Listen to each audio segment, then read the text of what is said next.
자, LG전자는 이번 주말에 가격보다 먼저 실적의 질을 봐야 해요. 주말 대본에서 당일 등락률을 길게 읽는 건 별 의미가 없거든요. 금요일까지 확정된 시장 흐름은 각자 HTS에서 마지막으로 맞춰보셔야 하고요. 여기서는 이번 주 뉴스와 공시가 남긴 큰 질문을 정리하는 게 더 중요합니다. LG전자를 볼 때 자꾸 TV나 가전 하나로만 보려고 하면 놓치는 게 생겨요. 사업보고서에 나온 구조를 보면 홈 어플라이언스 솔루션, 그러니까 냉장고와 세탁기, 청소기 쪽이 전체 매출의 9.3%를 차지해요. 이쪽이 LG전자의 기본 체력입니다. 주가가 흔들릴 때도 결국 이 본업이 버티는지부터 봐야 하죠. 여기에 에어컨과 HVAC 쪽인 이코솔루션 사업본부가 있습니다. 이쪽 매출 비중은 1.5%예요. HS와 ES를 같이 보면 냉장고, 세탁기, 청소기, 에어컨이 한 묶음으로 보이죠? 단순 소비 가전이 아니라 계절성, 에너지 효율, 상업용 수요까지 같이 영향을 받는 영역입니다. 숫자를 하나만 더 붙이면 그림이 더 선명해져요.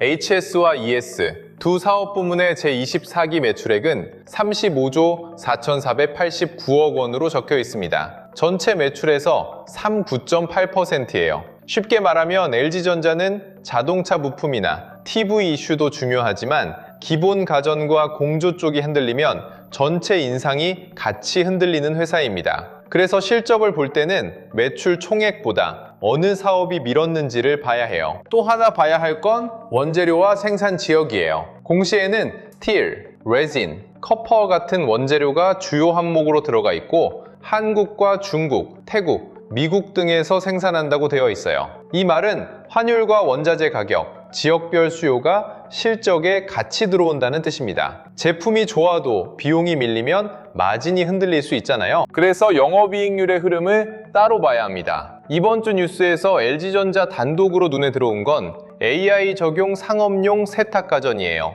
제목은 B2B 시장 확대였습니다. 여기서 중요한 건 세탁기라는 단어보다 B2B예요. 가정용 제품만 파는 그림에서 벗어나 상업용 수요를 넓히겠다는 방향이기 때문입니다. B2B는 주가에서 바로 화려하게 반응하는 재료가 아닐 때가 많아요. 대신 매출의 성격을 바꾸는 역할을 합니다. 개인 소비자는 경기와 심리에 흔들리지만 상업용 시장은 계약과 운영 효율이 더 중요하거든요. AI가 붙었다는 말도 단순 유행어로 보면 안 돼요. 비용 절감이나 관리 효율로 연결되는지가 다음 확인 지점입니다. 다만 여기서 선을 그어야 해요. AI 상업용 세탁가전 뉴스 하나만으로 LG전자 전체 실적이 달라진다고 말하면 앞서가는 겁니다. 지금은 방향성 정도로 보는 게 맞아요. 주말에 정리할 때는 B2B 매출이 실제로 얼마나 커지고 있나, 기존 가전 마진을 보완할 수 있나, 이 정도 질문으로 두면 됩니다. 또 하나, 인도 안드라프라데시주 장관과 외교부 면담 뉴스가 여러 건 잡혔어요.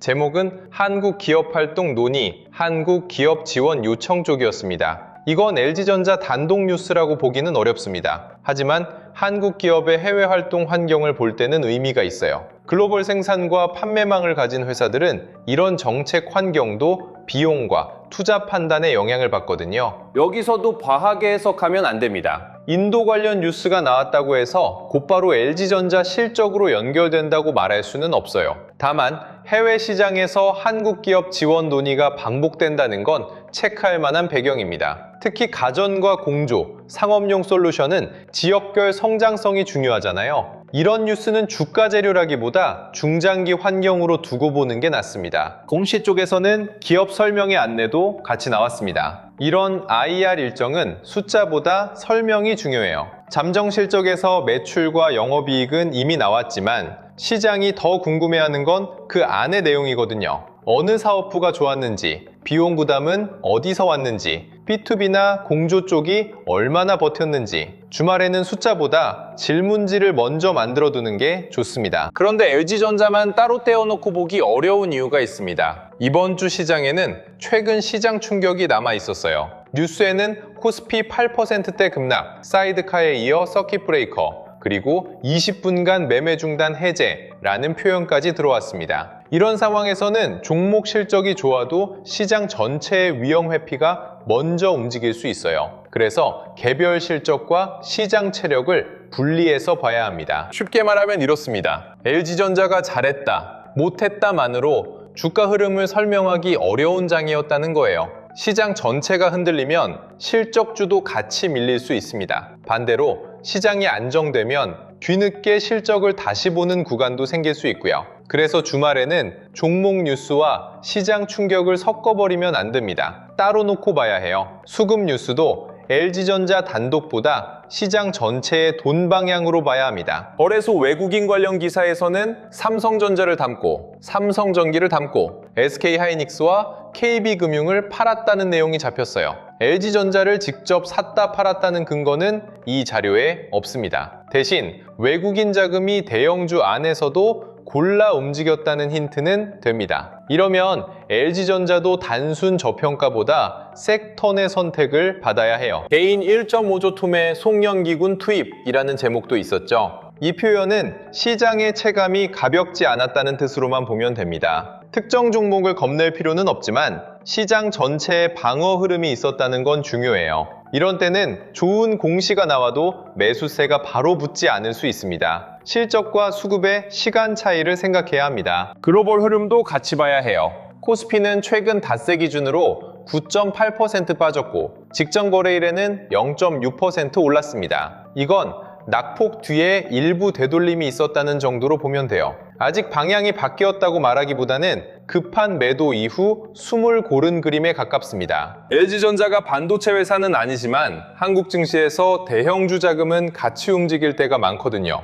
외국인이 한국 시장을 줄이는 흐름이면 실적이 좋아도 체감이 약할 수 있습니다. 반대로 AI와 전장, 데이터 센터 주변 수요가 살아있으면 일부 사업에는 기대가 붙을 수 있죠. 그래서 시장을 볼 때 반도체만 보고 끝내면 안 됩니다. 환율은 이번 주말 체크 포인트 중 하나예요. 7월 3일 54.1원이던 달러원 환율이 7월 9일에는 51.7원까지 내려왔습니다. 방향만 놓고 보면 원화 강세, 달러 약세예요. 수출기업 입장에서는 달러 배출 환산에 부담이 될 수 있고 원재료나 부품 조달 쪽에는 다른 효과가 섞일 수 있습니다. 한쪽으로만 단정하면 어렵습니다. LG전자처럼 해외 생산과 해외 판매가 모두 있는 회사는 환율을 단순하게 보면 안 돼요. 달러가 내려가면 수출 환산 매출에는 부담으로 볼 수 있습니다. 그런데 원재료나 해외 비용 구조까지 같이 보면 영향이 섞입니다. 그래서 환율은 좋다 나쁘다보다 마진에 어떤 방향으로 들어오나를 봐야 해요. 이번 실적에서 전기 대비 영업이익이 줄었다는 점과 같이 놓고 봐야 합니다. 다음 주 일정 속에서는 연준 의사록과 실적 시즌, AI주 변동성이라는 말이 반복됐어요. 미국 쪽 금리 기대가 흔들리면 성장주와 경기 민감주가 같이 움직일 수 있죠. LG전자는 순수 성장주도 아니고 순수 방어주도 아닙니다. 가전, TV, 공조, B2B, 전장 성격이 섞여 있어요. 그래서 금리와 소비, 기업 투자 분위기를 같이 봐야 합니다. 경제지표 후보로는 미국 물가, GDP, PCE, 고용보고서, 미국과 중국 제조업, PMI 같은 제목들이 들어왔어요. 날짜와 세부 숫자는 자료에 없으니 만들면 안 되고요. 중요한 건 이 지표들이 모두 수요와 금리에 연결된다는 점입니다. 가전은 소비 수요를 보고 P2B는 기업 투자 수요를 봅니다. 공조와 삼업용 솔루션은 경기와 설비 투자 분위기를 같이 탑니다. 실적 시즌에서는 마이크론 실적, 삼성전자 2분기 실적 발표일, 반도체 랠리 유지 같은 제목들이 반복됐습니다. 이건 LG전자와 직접 실적 항목은 다르지만 한국 시장의 돈 방향에는 영향을 줍니다. 반도체가 시장을 끌면 대형주 전반의 투자 심리가 좋아질 수 있어요. 반대로 반도체 쏠림이 심해지면 LG전자 같은 종목은 실적이 나와도 관심이 늦게 붙을 수 있습니다. 여기서 LG전자 투자자들이 봐야 할 건 반도체가 좋으니 LG전자도 간다가 아닙니다. 그렇게 단순하게 묶으면 위험해요. 봐야 할 건 대형주 안에서 돈이 어디로 확산되는지입니다. 반도체에만 머무는지, 삼성전기 같은 부품주로 넓어지는지, 그 다음 전장과 가전 쪽으로 시선이 이동하는지 이 순서가 더 중요합니다. PER 마이크론의 절반인 SK하이닉스, ADR 흥행, 재평가 기대와 수급 우려라는 제목도 있었죠. 이건 시장이 밸류에이션을 다시 보면서도 수급을 걱정하고 있다는 뜻으로 읽을 수 있어요. LG전자도 비슷합니다. 실적 숫자가 좋아 보인다고 바로 재평가가 붙는 게 아니에요. 돈이 들어오고 시장이 그 실적을 계속 믿어야 합니다. 숫자와 수급은 서로 다른 언어입니다. 작년 대비 기저효과가 있었는지, 본업 마진이 좋아졌는지, 비용이 줄었는지를 나눠봐야 해요. 자료에 세부 설명은 없으니 단정하지 않습니다. 다만 전기 대비 5.7% 감소가 같이 있다는 점은 꼭 붙여서 봐야 합니다. 두 번째 질문은 B2B가 실제로 숫자를 바꿀 수 있느냐예요. AI 적용, 상업용 세탁 가전으로 B2B 시장을 확대한다는 뉴스는 방향이 좋습니다. 하지만 주말에 우리가 봐야 할 건 뉴스의 느낌이 아니라 이 방향이 매출과 이익의 반복성으로 이어지는지예요. 소비 가전만으로는 경기 변동을 피하기 어렵잖아요. B2B가 그 흔들림을 얼마나 줄여주는지가 중요합니다. 세 번째 질문은 시장 충격이 지나간 뒤에도 실적주가 다시 평가받을 수 있느냐입니다. 코스피 8%대 급락과 서킷 브레이커 뉴스가 있었던 주에는 종목별 실적이 묻히기 쉽습니다. 이럴 때는 좋은 뉴스와 나쁜 주가를 같은 결론으로 묶으면 안 돼요. 시장 때문에 밀린 건지, 회사 숫자에 대한 의심이 커진 건지 분리해야 합니다. 여기서 판단의 질이 갈립니다. 주말에 가격을 다시 볼 때는 단순히 올랐나 내렸나 보다 위치를 봐야 해요. 금요일 확정 가격이 실적 공시 이후 구간을 지켜줬는지, 아니면 시장 충격에 같이 밀렸는지를 보는 겁니다. 거래량도 같이 봐야 하죠. 가격이 버텼는데 거래가 얇으면 아직 힘이 부족할 수 있고, 거래가 붙으면서 버티면 해석이 달라집니다. 이건 매수 신호가 아니라 확인 기준입니다. 수급도 마찬가지예요. 외국인과 기관이 LG전자에서 실제로 비중을 늘렸는지 줄였는지는 금요일 확정 데이터로 다시 봐야 합니다. 이 자료에는 LG전자 수급 확정값이 일부러 빠져 있어요. 그래서 지금 할 일은 결론을 내는 게 아니라 어떤 표를 봐야 할지 정하는 겁니다. 실적 이후 외국인, 기관, 개인의 방향이 서로 엇갈렸는지부터 보면 됩니다. 시나리오를 3개로 나눠보면 더 편해요. 첫 번째는 실적은 좋고 시장도 안정되고 수급도 다시 들어오는 경우입니다. 이러면 영업이익 개선을 시장이 받아들이는 쪽에 가깝습니다. 이때는 B2B와 공조, 가전 마진 설명이 더 중요해져요. 단순 반등보다 실적 해석의 힘을 봐야 합니다. 두 번째는 실적은 좋지만 시장이 계속 흔들리는 경우예요. 이러면 LG전자만의 문제가 아닐 수 있습니다. 코스피가 최근 닷새 9.8% 밀린 뒤라면 투자자들이 위험을 줄이는 흐름을 먼저 볼 수도 있거든요. 이런 구간에서는 실적주도 시간을 벌어야 합니다. 숫자가 좋아도 바로 가격에 반영되지 않을 수 있어요. 세 번째는 매출은 늘었지만 전기 대비 영업이익 감소가 더 크게 읽히는 경우입니다. 이때는 시장이 좋아진 건 맞지만 다음 분기에도 이어지나를 묻는 거예요. 특히 환율, 원재료, 사업부별 마진을 같이 보게 됩니다. 이 경우에는 주가보다 설명이 먼저 필요해요. 다음 IR이나 실적 설명에서 이 부분이 풀리는지가 중요합니다. 여기서 가격 얘기를 억지로 붙이지는 않겠습니다. 주말에 더 필요한 건 방향을 맞히는 말이 아니라 다음 확인 순서를 정리하는 일이에요. 첫째, 금요일 확정 가격이 실적 이후 구간을 어떻게 받아냈는지. 둘째, 외국인과 기관 수급이 실적을 따라왔는지. 셋째, IR에서 전기 대비 이익 감소 이유가 어떻게 설명되는지. 이 세 가지면 LG전자를 꽤 차분하게 볼 수 있습니다. LG전자처럼 사업이 넓은 종목은 계좌 안에서도 역할을 먼저 정해야 해요. 단기 뉴스로 보는 종목인지, 실적 회복으로 보는 종목인지, 아니면 대형주 분산 비중으로 들고 있는지에 따라 봐야 할 숫자가 달라지거든요. 그래서 종목 자체도 중요하지만 내 계좌에서 LG전자가 어느 정도 비중인지 먼저 봐야 합니다. 주식하다 보면 제일 답답한 순간이 있습니다. 분명 종목은 여러 개 들고 있는데 뭐부터 봐야 할지 모르겠고, 손실난 종목을 더 버텨야 할지 물을 타야 할지 먼저 줄여야 할지 판단이 안 되는 순간이 오거든요. 그래서 제가 이번에 하나 제대로 만들어 놨습니다. 여러분이 들고 있는 종목을 캡처해서 올리면 증권 AI가 내 계좌의 비중 쏠림, 손실 부관, 그리고 지금 무엇부터 점검해야 하는지까지 정리해주는